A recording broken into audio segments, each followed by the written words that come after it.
J-Lo, a recruiter for Diddy. Hello, I'm H.G. Tudor. I have explained elsewhere, following analysis, why P Diddy, Sean Combs, is a narcissist. And as you know, he was recently convicted following a trial and is awaiting sentencing. In respect of Jennifer Lopez, I've also explained separately why she is a narcissist. And we know that at one point the two had a relationship together, whereby two narcissists came together, the other being the intimate partner primary source. It is commonly the case that a narcissist will utilize the intimate partner primary source as a lieutenant.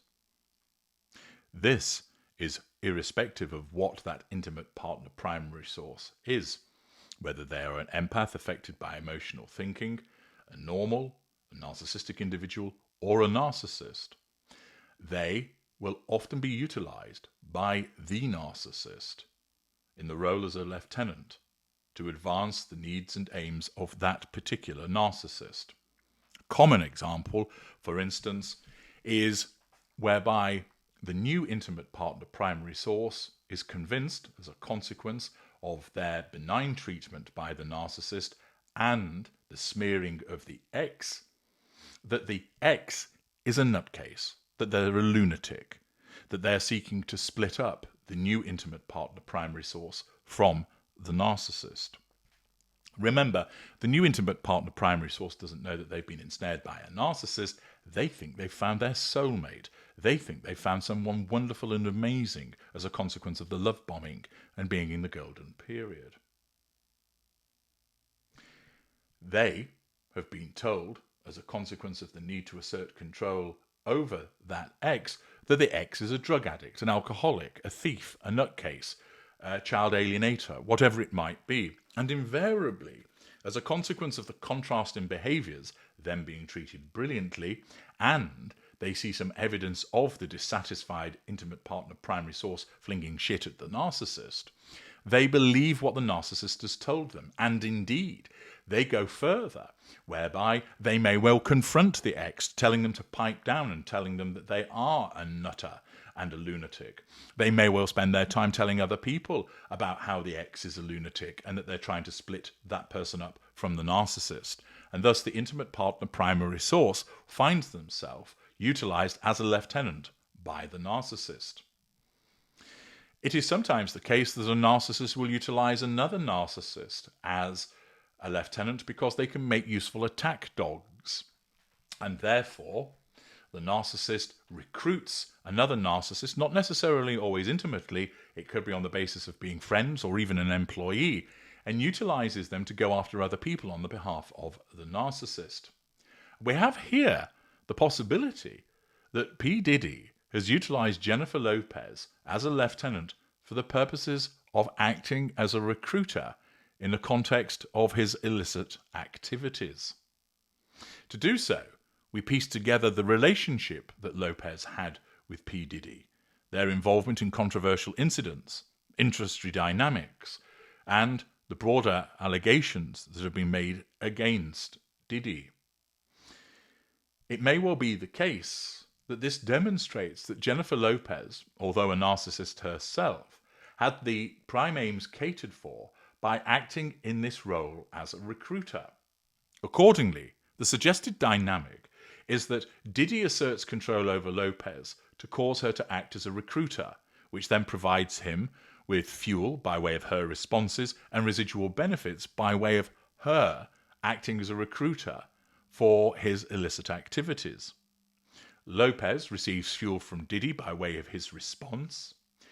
It may well be the case that his approval of her activities gives her a sense of control. Who knows? There might have been a financial aspect to what took place. It might be, as a consequence of her own narcissism, it enabled her to receive fuel from the individuals that she recruited. Remember, both these individuals don't have any emotional empathy, and in some respects, a narcissist recruiting another narcissist makes perfect sense for the purposes of recruiting individuals to be utilised for illicit activities. It's a similar dynamic to that alleged between Jeffrey Epstein and Ghislaine Maxwell, both narcissists, whereby he recruited her to act as his lieutenant, something, of course, that has come and caused her a problem, as he is no longer around, either having committed suicide or murdered, depending on which version you want to accept, and she finds herself currently residing in prison. What about Lopez and Diddy? Well, they were a high-profile couple from 1999 to 2001, a period marked by their shared prominence in music and entertainment. Lopez was transitioning from actress to pop star with her debut album On the Six, while Diddy, as a music mogul and founder of Bad Boy Records, was a gatekeeper in the industry. Accordingly, it is unsurprising to find that Lopez may well have deemed it appropriate, as guided by her narcissism, to not only cozy up to Diddy in terms of a relationship, but also to facilitate what he required by virtue of her acting as a lieutenant because of the industry gains that they may well have. This time period is critical because it places Lopez in close proximity to Diddy during a time when he allegedly began engaging in the behaviours that have been the subject of recent criminal prosecution, including sex trafficking, of which he was found not guilty, and coercion. As you'll know, Diddy was found guilty on 2 counts of transportation to engage in prostitution, but on the more serious charges of racketeering, conspiracy and sex trafficking, the jury found him not guilty. Nevertheless, just because he was found not guilty doesn't mean that it didn't actually happen. It just means that it wasn't proven in a court of law. However, one must accept that there was a not guilty finding in that regard, and it was the transportation to prostitution of which he was convicted. In this context, a recruiter would be someone who knowingly or unknowingly facilitated access to individuals for Diddy's alleged illicit activities, such as the freak-offs described in the lawsuits. These events, according to the federal prosecutors, involve coerced sexual acts, often under the influence of drugs, orchestrated by Diddy using his power and status. A recruiter could leverage their own charisma, network, or presence to draw individuals into Diddy's orbit, either by inviting them to parties, introducing them to his circle, or indeed normalizing his behavior. Lopez, as a rising star and Diddy's partner at the time, was uniquely positioned to play such a role. Her allure, industry connections, and visibility at Diddy's events would have attracted individuals to his parties where the alleged misconduct occurred. Her association with Diddy during this period and her silence with regard to his current legal troubles certainly support speculation that she may well have been involved as a recruiter. Lopez was photographed with Diddy at numerous events, including the 2000 MTV Video Music Awards and its after-party at the Lotus nightclub. A lawsuit alleges that a 13-year-old girl was sexually assaulted by Diddy at this after-party with an unnamed female celebrity present. Might that well be Lopez? Whilst Lopez isn't specifically named, her documented presence at the event certainly raises questions about what she may well have facilitated. Photos show Lopez and Diddy in a heated argument that night, which could suggest tension in relation to what had taken place. The 1999 incident at Club New York, where Lopez and Diddy were arrested, highlights her involvement in his controversial lifestyle and an acceptance of the same. According to reports, the shooting followed a dispute, and Lopez fled the scene with Diddy, only to be detained later. While she was cleared of charges, her presence during this chaotic event suddenly suggests that she was embedded in Diddy's world, which included volatile and potentially criminal activities, which again is something that you would find that a lieutenant would find themselves drawn into.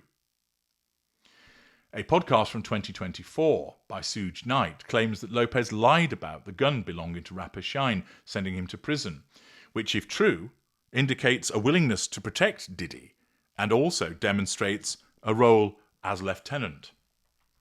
As a rising star mentored by Diddy, Lopez had significant influence in the late 1990s. In a 2014 interview, she credited Diddy with teaching her so many things, which definitely demonstrates a close professional and personal relationship. Her status may well have been used to draw aspiring artists or industry figures to Diddy's events, where he then exploited his power. For example, Adria English's 2024 lawsuit claimed Diddy used women as sexual pawns at his white parties, which Lopez attended. Her presence could well have then lent credibility to Diddy's gatherings, attracting certain attendees, which Diddy then exploited.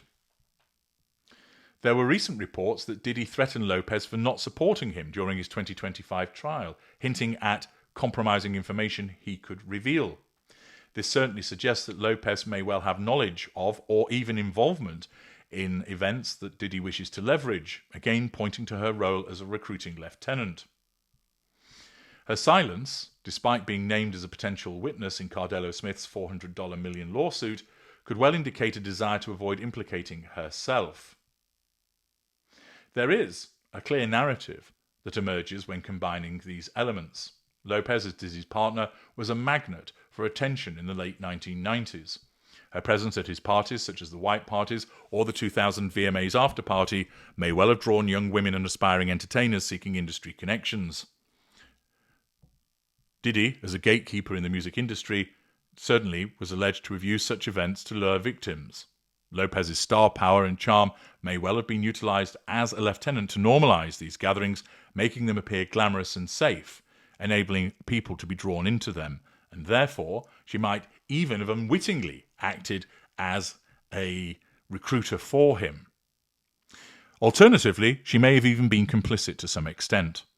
Her reported anxiety and avoidance of public discussion about Diddy suggests she may well be aware of troubling behavior. The resurfaced 2002 interview with Diane Sawyer, where Lopez said she cared deeply for Diddy but set boundaries, hints at some degree of discomfort with his actions, which suggests that he knew full well that what he was doing, but it may well, of course, have been a performative answer to protect herself. The entertainment industry's power dynamics support the proposition of her being a recruiter. Diddy, as a producer and label head, held significant sway over careers, as evidenced by his mentorship of Lopez and others. Women in the industry, including high-profile figures like Lopez, often face pressure to align with powerful men to advance their careers, and certainly a narcissist such as Lopez would regard a potential diminution in her career as a threat to control, and therefore would be incentivized to perhaps undertake acts on the behalf of Diddy in order to ensure that she had control by way of the advancement of her career. Lopez's rapid rise during her relationship with Diddy certainly suggests that she benefited from his influence, and it is not the case that Diddy would have just done that for the purposes of being altruistic. He'll have done it because it will have provided something for him, which could well mean that she was a recruiter. Her status as a celebrity and as his partner gave her unparalleled access to his social and professional circles. Her presence at the events could well have attracted individuals seeking industry opportunities, aligning with the alleged recruitment patterns described in the various lawsuits. Reports of Diddy threatening Lopez with compromising information suggest she may have knowledge or involvement that he could then exploit. This also fits with his alleged pattern of intimidating associates to maintain silence, i.e., to nullify threats to control. Lopez's refusal to comment on Diddy's trial, despite being named as a potential witness, could indicate fear of exposure as a consequence of her complicity. The entertainment industry's history of powerful figures using intermediaries to facilitate illicit activities supports the possibility that Lopez was acting as a recruiter. Whilst there is no definitive evidence that confirms that she acted as a recruiter for him, there's a compelling case based on her proximity to him during their relationship, her presence at controversial events, and her silence with regard to his current legal battles. Furthermore, by virtue of being a narcissist herself with an absence of emotional empathy, the need for control and fuel and residual benefits, being positioned as a lieutenant with regard to the more powerful domain of Diddy would also make sense for her to act as a facilitator and recruiter for Diddy. Another example of the interplay between two narcissists and how Jennifer Lopez may well have been acting as a lieutenant recruiter for Diddy.